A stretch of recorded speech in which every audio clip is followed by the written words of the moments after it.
You're not unattractive. You've just been looksmaxing based on the male gaze instead of the female gaze. If you're confused at this point, don't worry.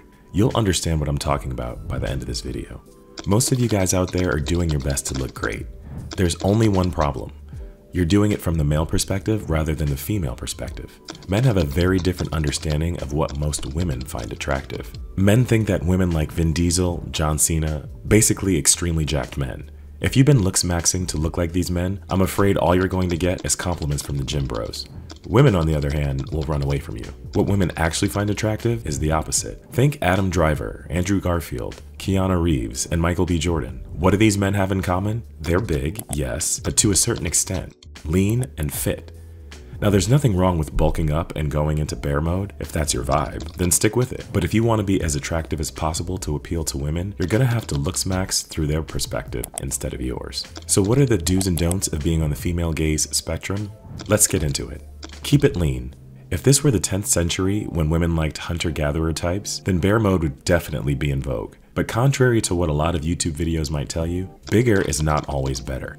Women prefer the Adonis golden ratio physique, where your shoulder is 1 to 1.68 wider than your waist over a bigger physique. I'm not just talking nonsense here. There's actually research out there that shows women prefer the Brad Pitt and Fight Club type of body over the bear mode type of body. This look is always going to be aesthetic and attractive, so stop trying to achieve a bigger size if your goal is to be as appealing as possible to women. And an aesthetic body will win every time over a super jacked body. The key is to have hyper-masculine traits while retaining the pretty boy features. If you look at any Greek statue of a male, that's the ideal type on the female spectrum. Most girls will find Timothée Chalamet really attractive, but he's a pretty boy, and not all men are that pretty. So the ideal example would be Chris Evans.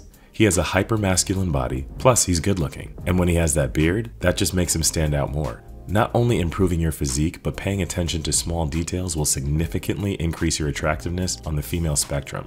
Speaking on that, next is facial hair. The kind of beard you have will determine how appealing you look. If you have a big unruly beard or think full facial hair makes you attractive, chances are you're looksmaxing from the male perspective. That just makes you intimidating.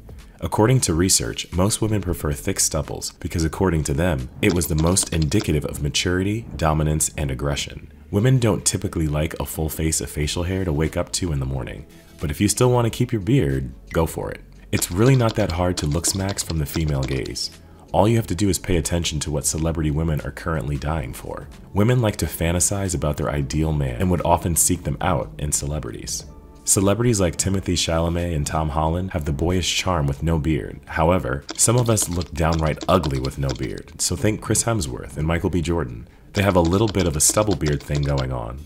And if you still want to go for a thick stubble, again, take Chris Evans as a perfect example. Keep in mind your face shape while keeping a beard. It's a trial and error method, so you'll need to experiment until you get the beard that accentuates your attractiveness. Hairstyle. If you have a buzz cut, scissor cut, or tapers, you're looksmaxing wrong. You have to understand that what's deemed attractive evolves from time to time. So maybe once upon a time, women found haircuts like that attractive. These days, women find Pinterest and TikTok haircuts attractive. If you look through the female gaze, curtain hairstyles are the way to go. Haircuts with lengths on the side. The quiet luxury hairstyles, those timeless haircuts that are clean and simple, over those sharp, aggressive haircuts. And the best part is, they're actually easier to maintain than those tapered haircuts you guys love so much. There's a video on our channel that goes into detail about how to achieve the quiet luxury aesthetic. Check it out for more info. Scent. Some of you might disagree, but women actually prefer more feminine scents on men. Now, I'm not saying buy floral perfumes. God, no. I'm just saying tone down on the Creeds, Invictus, and the Dior Sauvage scents.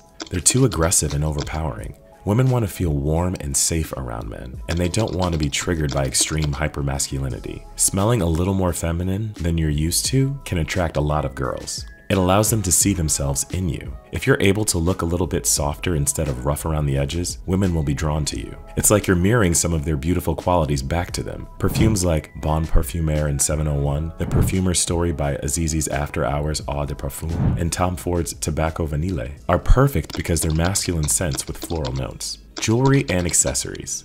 I'll let you in on a little secret. Women like men that wear jewelry. Most guys think that just wearing a watch is best because they want to look as masculine as possible.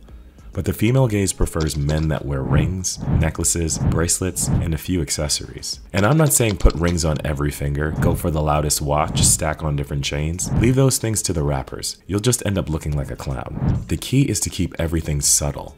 3 rings max. 2 on one hand and 1 on the other, or just 1 signature signer ring, 1 bracelet. 1 or 2 minimal chains will just make you more appealing. It's all in the small details like this. Self-care. Self-care is not just for women. Please guys, it's time we leave that age-old thinking behind. Men need to take care of their appearance too. I don't know what happened down the line to make men think that taking care of their appearance was feminine, because back in the ancient Greek and Spartan times, men were obsessed with their beauty. They considered obsessing over their beauty to be very masculine. What they did was balance their outward, softer appearance with their inner aggression that was always ready for war. So take care of your appearance and mental health. Combine your softer, pretty boy outward appearance with a hyper-masculine, always ready for war personality to create the ultimate man. That's it for this video. Feel free to comment down below to let me know which of these do's and don'ts you're already practicing and which ones you're excited to try out. Also, can you let me know which video you want me to do next? See you soon.